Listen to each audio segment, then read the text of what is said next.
সুনামগঞ্জ জেলার ব্রাহ্মণ সংসদের উদ্যোগে ত্রৈবার্ষিক সম্মেলন আমরা আয়োজন করেছি।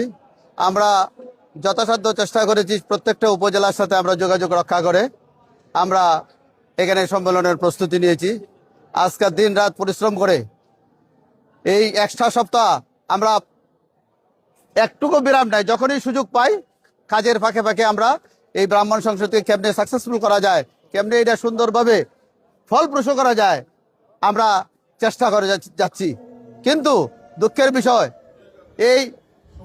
এই যে আমরা ব্রাহ্মণ সংসদ জেলা ত্রৈবার্ষিক সম্মেলন হবে, এই সম্মেলনের প্রস্তুতি বাদ দিয়ে কিছু সংখ্যক আমাদের মধ্যেই তারা বিভিন্ন ধরনের পদ নিয়ে তারা চাইতেছে পদ পাবে তো তারা সম্মেলনের মাধ্যমে।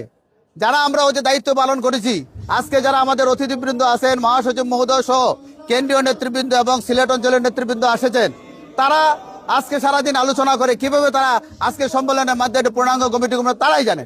কিন্তু আমরা এখন পদ পদবি নিয়ে আমরা তো দ্বন্দ্বে জড়িত হইতে পারি না।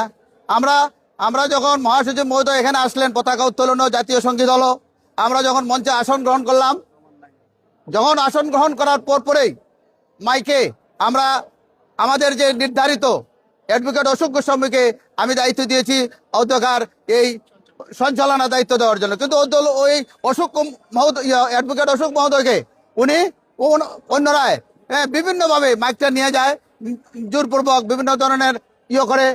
কিন্তু তাদের উদ্দেশ্য কি তাও আমরা বুঝতে পারতেছি না। আমরা তো বসা মঞ্চে, আমি ব্যক্তিগতভাবে মঞ্চে বসা, আমি যেহেতু আসন গ্রহণ করা আমাদের অতিথিবৃন্দ, কিন্তু আমি তো এই বিষয়টা বুঝতে পারতেছি না তারা কি চাচ্ছে।